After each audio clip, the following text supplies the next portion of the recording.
Hello दोस्तों, good morning. मेरा नाम सरला यादव है। Net PGT estate and TGT estate qualify है। तो मैंने इस बार जो एस्टेट के एग्ज़ाम हुए थे अभी टीजीटी और पीजीटी पे, मैंने दोनों का क्वेश्चन पेपर देखा। तो मुझे कई क्वेश्चन ऐसे लगे कि इनमें से कई क्वेश्चन 9, 10th, 11th, 12th के उसमें से भी, सिलेबस में से भी आए हुए थे। कई बातें पूछी हुई थी और सीधा सीधा यही पूछ रखा था कि कौन सी रचना किसकी है और ये हिंदी की किस विधा के अंतर्गत आती है। तो ये तो आप सबको पता है कि हिंदी की कई विधाएं हैं। विधा किसको कहते हैं? जैसे उपन्यास है, नाटक है, कहानी है, संस्मरण है, रिपोर्टाज है, ये सब हमारी हिंदी की विधाओं के अंदर आते हैं। तो एक क्वेश्चन सीधा पूछ रखा था कि ये कहानी किसने लिखी, ये हिंदी की किस विधा के अंतर्गत आती है। तो मैंने सोचा कि ये 9th क्लास का सिलेबस है मेरे पास, तो मैं थोड़ा सा आपके साथ डिस्कस कर दूं कि कौन सी विधा का कौन राइटर है। ये मैं आपके सामने अभी डिस्कस करें। 9th क्लास का सिलेबस है। तो इसमें गद्य खंड की अगर बात करते हैं तो सबसे पहला जो चैप्टर है वो है दो बैलों की कथा। दो बैलों की कथा ये कहानी है जो कि मुंशी प्रेमचंद जी ने लिखी है। दूसरा है, इसमें इसके अगर पात्र की बात करें तो इसमें झुरी है, गया है और उसके झुरी के दो बैल हैं, मोती और हीरा। तो उन सब के बारे में बात बताए गए हैं। लासा की ओर दूसरा चैप्टर है लासा की ओर। ये एक यात्रा वृत्तांत है जो कि राहुल सांस्कृत्यायन जी का है। इन्होंने इसमें लद्दाख तिब्बत की यात्रा की है। तो तीसरे अगर उसकी बात करें तो ये है उपभोक्तावाद की संस्कृति जो कि लिखा है श्यामाचरण दुबे। आजकल की जो संस्कृति हमारी उपभोक्तावाद की संस्कृति है, भौतिकतावाद की संस्कृति है। लोग जो पैसे की तरफ तो देखते ही नहीं है, जो बाजार की चकाचौंध में चढ़कर और जो ये एडवर्टाइजमेंट आजकल ज़्यादा से ज़्यादा आती रहती है उत्पाद को बढ़ाने के लिए, इस टाइप का इसमें कुछ जिक्र है उपभोक्तावाद की संस्कृति में, जो कि लिखा है श्यामाचरण दुबे ने। अगले चैप्टर की अगर बात करें सांवले सपनों की याद, ये लिखा है जाबिर हुसैन ने। जाबिर सांवले सपनों की याद। उसके बाद है नाना साहब की पुत्री देवी मैना को भस्म कर दिया गया। ये भी एक पाठ का नाम है। ये इसकी लेखिका है चपला देवी। चपला देवी ये उस समय जब 1857 का विद्रोह छिड़ा हुआ था तो ये नाना साहब की बेटी देवी मैना इसका नाम है। ये अंग्रेज़ इसके पिताजी को पकड़ने के लिए आते हैं, नाना साहब जी को पकड़ कर ले जाते हैं, लेकिन देवी मैना जो है अपना जो पुश्तैनी घर होता है उसे नहीं छोड़ती और अंग्रेज़ इतने क्रूर होते हैं कि देवी मैना को वहीं पर जलाकर भस्म कर देते हैं। तो ये चपला देवी ने लिखा है। प्रेमचंद के फटे जूते, ये हरिशंकर परसाई द्वारा लिखा गया है। और ये इसमें प्रेमचंद जी एक फ़ोटो खिंचवाते हैं अपनी पत्नी के साथ। तो सिर पे उन्होंने टोपी ओढ़ रखी है और उनके जो पैर का जो जूता है उस वो अंगूठे के पास से फटा हुआ है और अंगूठा उस जूते में से दिख रहा है। तो एक तरीके से ये व्यंग्यात्मक कह सकते हैं इसे। हरिशंकर प्रसाद जी की रचना है जो व्यंग्य रूप में लिखी गई है। अगला है मेरे बचपन के दिन। मेरे बचपन के दिन है महादेवी वर्मा जी के बारे में बताया गया है। इसमें महादेव वर्मा जी ने अपनी नानी, अपनी माँ और इनके बारे में बताया है। सब के बारे में बचपन के दिन जो इसके कैसे बीते थे उन सब के बारे में बताया है। किस तरह से महादेव वर्मा जी साहित्य में इन्होंने एंट्री की और जब शुरू शुरू में रचनाएं लिखती थी उनके जो पैसे इसने कलेक्ट किए थे वो सभी बापूजी को दे देती है उनके एक आंदोलन में सहायतार्थ हेतु। तो इस तरह से उसके महादेव वर्मा जी के ही बारे में बता रखा है सारा उनके बचपन के बारे में। तो एक कुत्ता और एक मैना नेक्स्ट है। एक कुत्ता और एक मैना, इसमें इसके रचयिता हजारी प्रसाद द्विवेदी जी हैं। तो एक कुत्ता और एक मैना ये निबंध है, निबंध विधा है इसकी। और इसमें बताया गया है कि रविंद्रनाथ टैगोर जी जो है शांति विद्या निकेतन नामक एक आश्रम में रहते हैं और उनके वहाँ पर एक पालतू पशु मतलब एक कुत्ता और एक मैना भी रहती है उस आश्रम में। तो उनके बारे में बताया गया कि किस तरह से देखिए जो हमारे ये प्राणी हैं, पशु हैं, ये भी मनुष्य की तरह संवेदनशील होते हैं। इसके बारे में बताया हजारी प्रसाद द्विवेदी जी ने। तो आगे अगर हम काव्य खंड की बात करते हैं तो साख्य एवं सबद हैं जो कि कबीर जी द्वारा लिखी गई हैं। तो ये तो इसमें तो कुछ समझाने का नहीं है, पंक्तियाँ थोड़ा सा पढ़ना पड़ता है कि कबीर जी की पंक्तियाँ हैं। कई बार पंक्तियाँ भी पूछ लेते हैं। पद के रूप में इन्होंने लिखा है इनको। अगली जो रचना है वाक है, वाक, ये ललद्यद है। ललद्यद, ललद्यद जो है एक कश्मीरी कवयित्री है, जो कि संत परंपरा की कवयित्री है। इन्होंने जैसे अपने सूरदास और कबीरदास जी जो पद के रूप में रचनाएं करते हैं, इसी तरह से इन्होंने एक वाक लिखे हैं। इनकी रचनाओं को वाक कहते हैं, जैसे इन्हें पद कहते हैं ऐसे इन्हें वाक कहते हैं।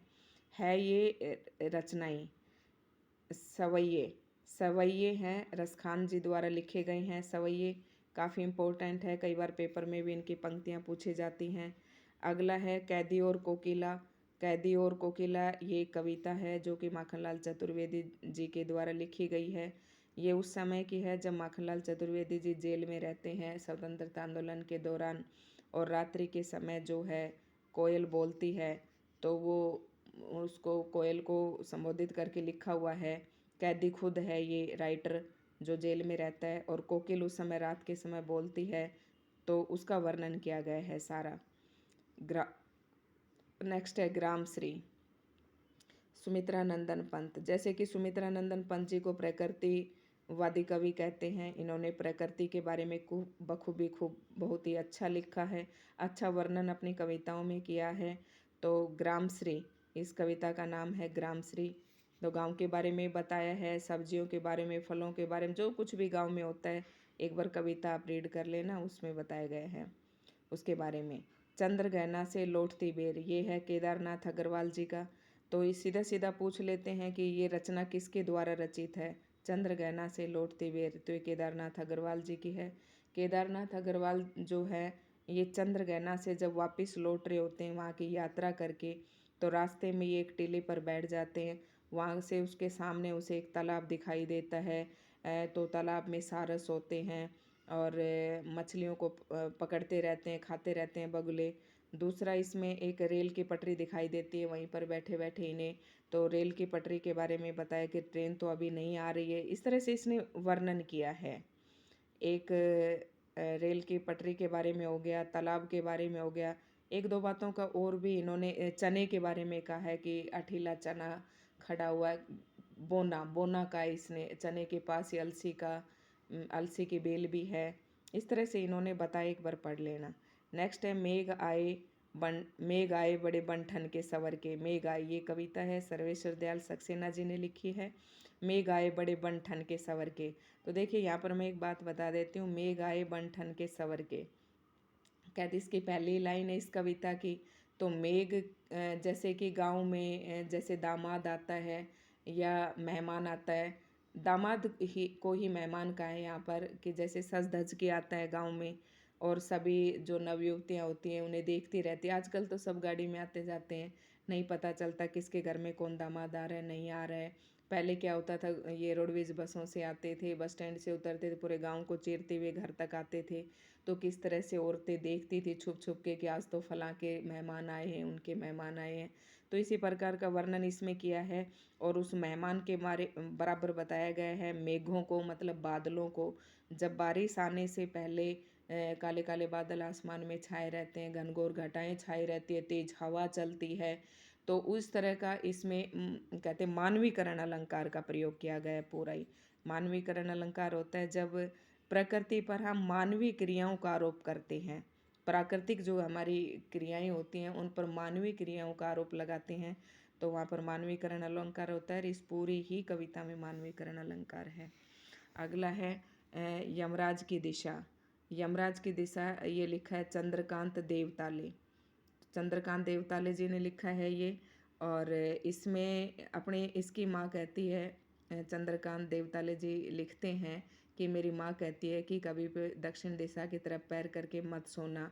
इस मतलब ये इसका विषय है। मैं थोड़ा थोड़ा एक्सप्लेन आपको करके बता रही हूँ कि इसके बारे में बताया गया है कि इसकी माँ कहती है कि बेटा दक्षिण दिशा यमराज की दिशा होती है, उधर पैर करके मत सोना।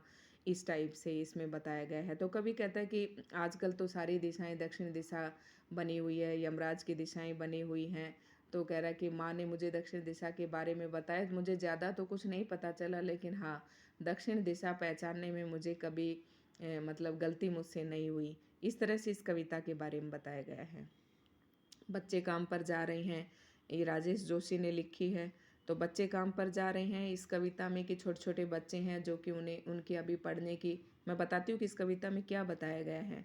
छोटे छोटे बच्चे काम पर जा रहे हैं, अभी उनकी पढ़ने की उम्र है। तो कवि एक तरह से ये व्यंग्य करता है और सोचनीय स्थिति बनी हुई है कवि की कि किस ये क्या माहौल हो रहा है आजकल, कि इन बच्चों की किताबों को क्या दीवाल खा गई हैं, क्या मदरसाओं की जो बिल्डिंग है वो ढह गई हैं। कुछ इस प्रकार से उन्होंने इसमें लिखा हुआ है। सर्दियों का कोहरे का मौसम है, सारे चारों तरफ धुंध छाई हुई है, उसमें बच्चे काम पर जा रहे हैं। तो इस तरह से इस कविता का वर्णन किया गया है, राजेश जोशी ने लिखी है। इसी में एक तीसरा है 9th क्लास में कृतिका भाग 1। तो इसमें 1 2 5 5 चैप्टर हैं, ये 6 तो वैसे ही दे रखा है, 5 इसके भी हैं जिसमें से कई बार पूछ लेते हैं।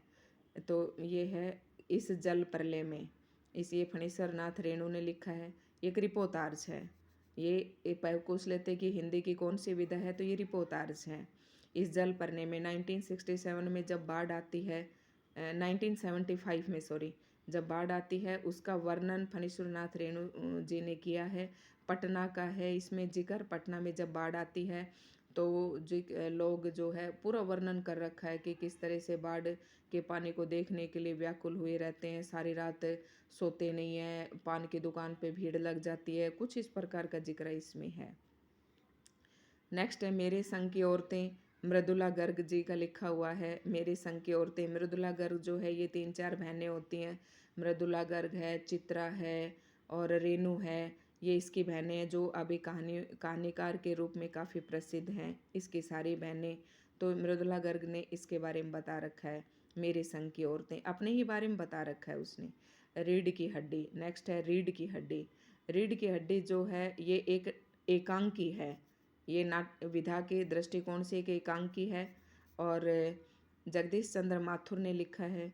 इसके पात्र हैं, इसमें उमा है, गोपाल प्रसाद है, शंकर बाबू है। शंकर बाबू जो लड़का है, शंकर जो है उमा को देखने के लिए आता है, लेकिन उसकी रीढ़ की हड्डी पहले से ही टूटी हुई होती है। तो वो लड़की को मतलब उन्हें एक ऐसी लड़की चाहिए होती थी जो ज़्यादा पढ़ी लिखी न हो, क्योंकि ज़्यादा पढ़ी लिखी क्यों नहीं चाहिए थी, क्योंकि खुद उनके लड़के में ही कमी थी। इस तरह से इसकी स्टोरी है पूरी। राम स्वरूप है इसके, उमा का पिताजी का नाम है, शंकर के पिता का नाम गोपाल प्रसाद है और उमा और शंकर वो हैं लड़का लड़की जो देखने के लिए आते हैं। इस तरह से इनकी स्टोरी एकांकी है। नेक्स्ट है माटी वाली। माटी वाली विद्यासागर नौटियाल ने लिखा है, नौटियाल जी ने लिखा है। और माटी वाली क्या करती है, ये बेचारी बुजुर्ग दंपति होती है जो कि माटी उसके पति भी बिल्कुल बुजुर्ग होते हैं और एक सरकारी जगह पर अपनी झोपड़ी डाल कर रहती है वो। और आसपास के गांव में जो अपने चूल्हा लीपते हैं या घर लीपते हैं वो चिकनी मिट्टी अपना देख कर आती है और अपनी आजीविका चलाती हैं। तो उसके बारे में बताया गया है। एक बार वहीं पर जहाँ पर इसकी झोपड़ी होती है वहाँ पर एक बांध बनाने के लिए बोलते हैं, तो बांध के लिए इसको झोपड़ी भी खाली करने के लिए कहते हैं। जब एक दिन ये बेचारी मिट्टी देखकर घर वापस आती है, वहीं से 1-2 रोटियां छुपा जो इसको देते हैं खाने के लिए, उन्हीं में से 1-2 रोटी बचाकर अपने पति के लिए लेकर आती है। लेकिन एक दिन क्या देखती है झोपड़ी में आकर कि इसके पति मतलब स्वर्ग सिधार चुके होते हैं। और उस समय ये जिक्र चला हुआ होता है कि यहाँ से ये झोपड़ी भी हटवानी पड़ेगी क्योंकि यहाँ पर टिहरी वो एक बांध बनाना था। तो बेचारी लास्ट में से ये पंक्तियाँ कहते हैं कि कभी भी गरीब का शमशान नहीं उजड़ना चाहिए। वो बुढ़िया औरत कहती है मिट्टी बेचने वाले की, कभी भी गरीब का शमशान नहीं उजड़ना चाहिए। ये इसके बारे में बताया गया है। और नेक्स्ट है किस तरह आखिरकार में हिंदी में आया, ये शमशेर बहादुर सिंह ने लिखा है। एक तरह से संस्मरण हो कह सकते हैं इसे कि किस तरह आखिरकार में हिंदी में आया। इसने पिछली बातों का अपने स्मृति के आधार पर लिखा है तो इसे संस्मरण कहते हैं। किस तरह इसमें शमशेर बहादुर सिंह जी का बताया है कि किस तरह से वो देहरादून आता है, देहरादून में रहते हैं श्री बच्चन जी, पंत और निराला जी। तो इसको साहित्य हिंदी साहित्य, इनके घर में उर्दू का माहौल था। इसके पिताजी को अंग्रेजी का वो कहते हैं खुशामद थे ये, और इनके घर में उर्दू फारसी का माहौल था। लेकिन ये बच्चन जी के संपर्क में रहकर ये हिंदी में लिखने लगे और काफ़ी अच्छे हिंदी के रूप में एक प्रतिष्ठित कवि के रूप में इनको ख्याति प्राप्त हुई। तो ये हैं देखिए बच्चे, सारे मैंने आपको बता दिया है 9th क्लास का जो सिलेबस था और जो इनके जो विधाएं थी हिंदी की, तो इन सब के बारे में, इन सब के राइटर्स के बारे में, और थोड़ा थोड़ा जो जितना मुझसे हो सका मैंने हर चैप्टर के बारे में आपको बताया है। तो प्लीज़ एक बार इसे ज़रूर देख लेना, क्योंकि इस बार भी 1-2 क्वेश्चन इस टाइप के आए हुए थे।